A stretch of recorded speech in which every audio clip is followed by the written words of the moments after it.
Bonjour dans le monde des langues. Dans une nouvelle leçon de communication et actes de langage, conseiller recommandé, pages 148 et 149. Question numéro 1. Avant l'écoute, j'observe et je découvre. Observe bien l'image, puis réponds aux questions suivantes. Que vois-tu sur cette image? Je vois sur cette image un professeur avec ses élèves.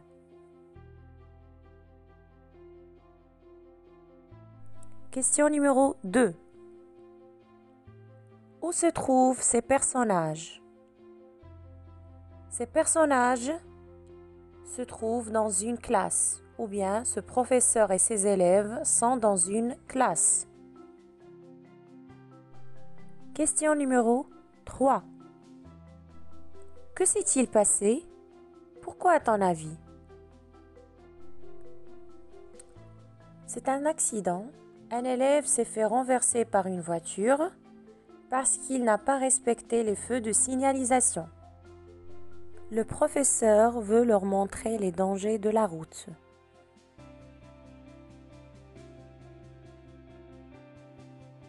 Maintenant, écoutez bien. Unité 5, page 148. En classe, le professeur discute avec ses élèves au sujet de l'accident d'un enfant. Il les conseille et leur donne des recommandations. Dialogue 2. Décrivez-moi cette scène au tableau. Il s'agit d'un enfant victime d'un accident de circulation. À votre avis, pourquoi cela est-il arrivé? Parce que l'enfant n'a pas fait attention en traversant. L'enfant n'a pas respecté le feu de signalisation. Écoutez, mes enfants, je vous recommande de faire très attention quand vous êtes sur la voie publique. Marchez sur le trottoir et jamais au milieu de la chaussée. Qu'est-ce que vous nous conseillez, monsieur? Je vous conseille de faire attention aux voitures et aux motos, de ne pas vous hasarder sur la chaussée quand il y a des véhicules. Bien sûr, monsieur, mais ça ne suffit pas. Oui, vous avez intérêt à être très attentif et vigilant quand vous traversez une chaussée. Traversez toujours sur le passage pour piétons. Moi, si j'étais à la place de cet enfant, j'aurais attendu que les voitures passent.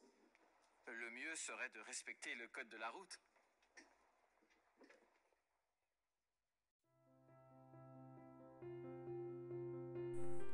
Question numéro 4. J'écoute et je comprends. Écoute bien le dialogue, puis réponds aux questions suivantes. Qui sont ces personnages?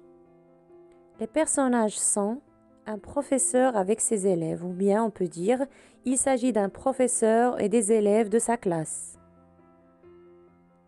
Question numéro 5. De quoi est-il question?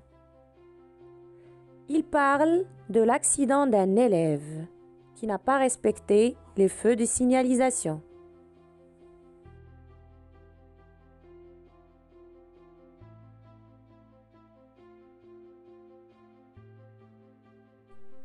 Question numéro 6. Quelle question pose le professeur? La question est: dites-moi de qui il s'agit.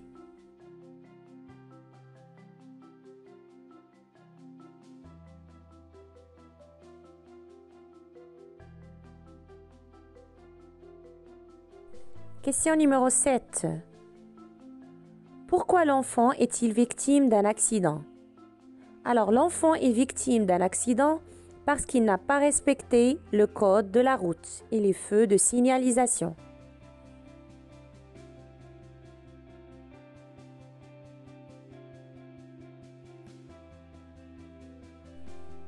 Question numéro 8.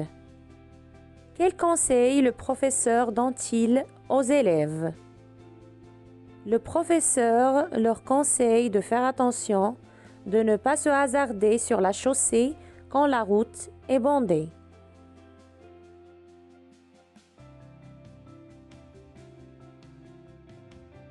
Question numéro 9. Que leur recommande-t-il? Il leur recommande de faire très attention quand ils sont sur la voie publique et de marcher sur le trottoir, mais jamais au milieu de la chaussée. Je répète, il leur recommande de faire très attention quand ils sont sur la voie publique et de marcher sur le trottoir, mais jamais au milieu de la chaussée.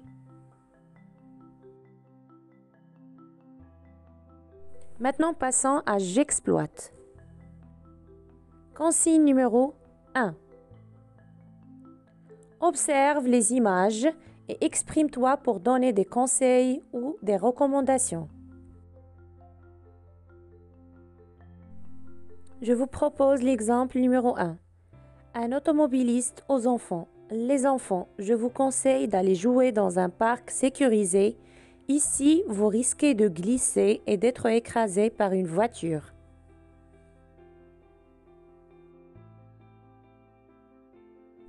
Exemple numéro 2.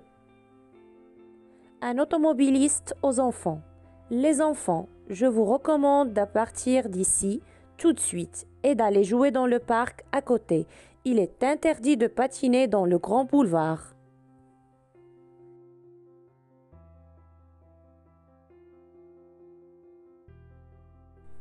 Exemple numéro 3. Un automobiliste aux enfants. Le mieux serait d'aller jouer dans un parc pour enfants. Ne restez pas ici, c'est très dangereux.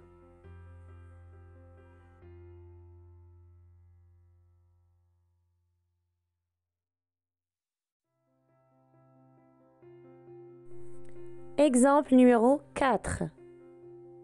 Une dame aux enfants. Mais qu'est-ce que vous faites ici, les enfants? C'est irresponsable ce que vous faites. Il est interdit de jouer en plein boulevard. Je vous conseille d'enlever ces patins et de partir jouer dans le grand jardin. Passons maintenant à l'image numéro 2. Exemple numéro 1. Il est recommandé pour les cyclistes de circuler dans la piste cyclable qui est aménagée pour eux, signalée par un panneau ou par des dessins de vélo au sol. Le cycliste est en principe obligé de l'emprunter.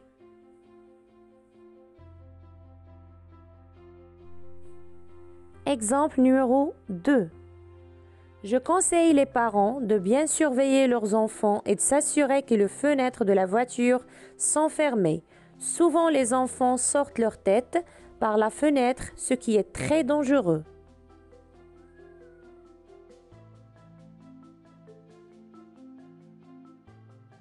Maintenant, passons à je réemploie.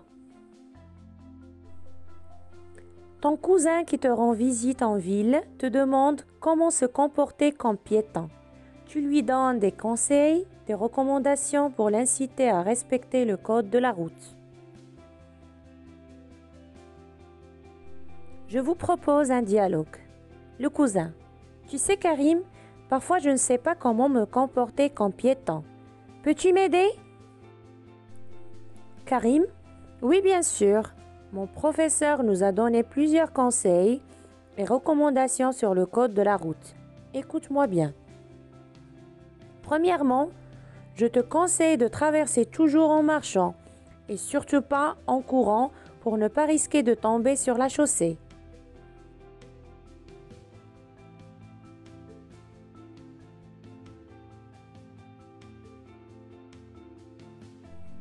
Deuxièmement, regarde toujours attentivement à gauche et à droite avant de traverser la route.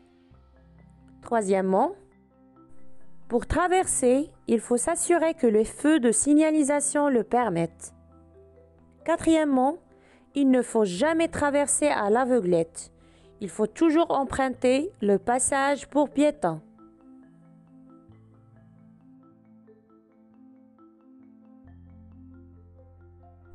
Cinquièmement, à la descente d'un véhicule, il faut s'assurer que la route est libre à gauche et à droite.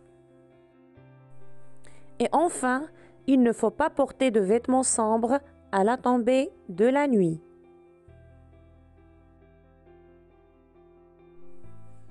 Le cousin, Merci beaucoup Karim pour ces recommandations et ces conseils précieux. À bientôt.